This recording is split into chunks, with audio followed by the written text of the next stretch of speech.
Do you want your kids to achieve financial freedom? Picture this: a world where young minds not only understand the value of a dollar, but also how to make it work for them. Yes, we're talking about financial literacy, and it's not just for the grown-ups. Learning about money from a young age can be a game changer. It's not merely about counting coins or saving for that new video game.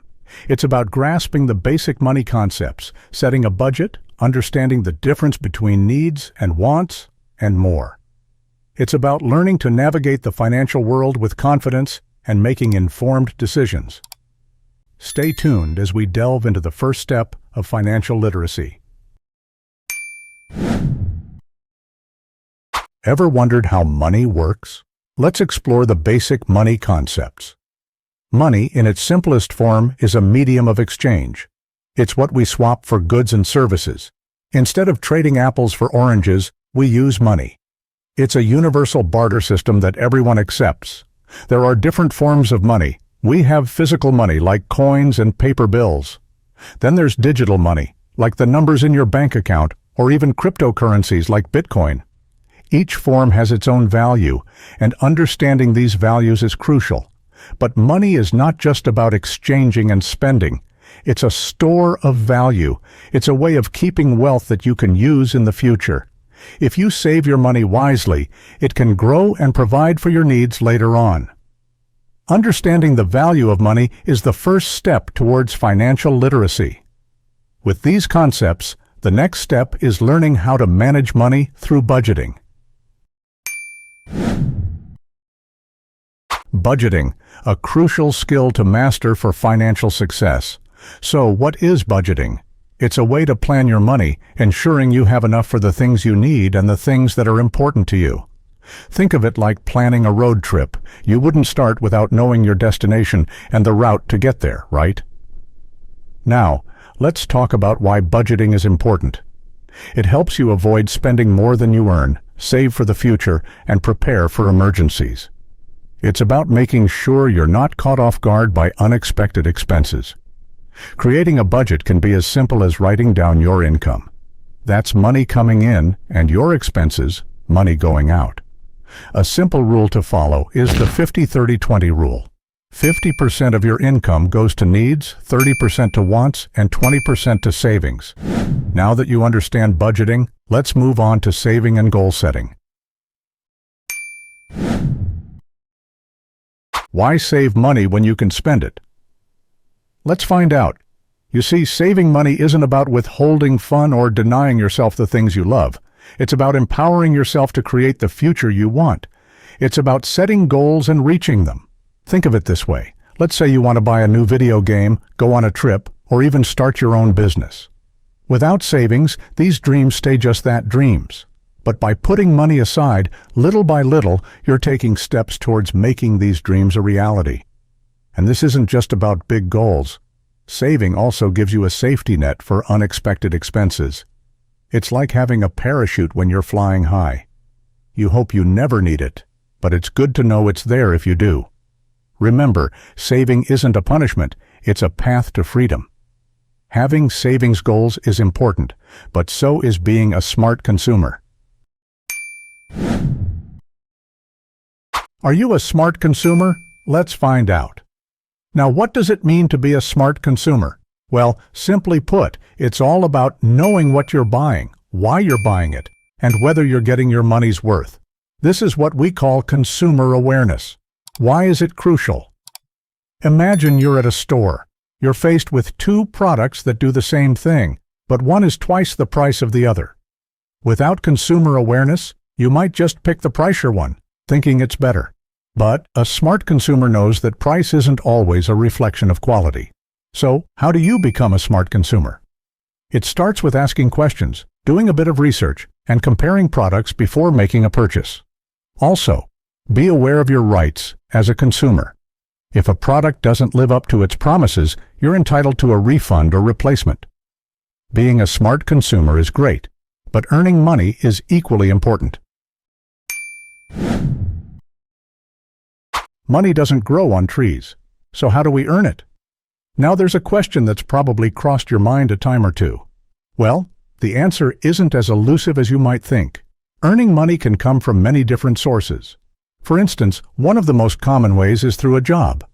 This could be a part-time gig at your local grocery store, a full-time role at a company, or even an internship.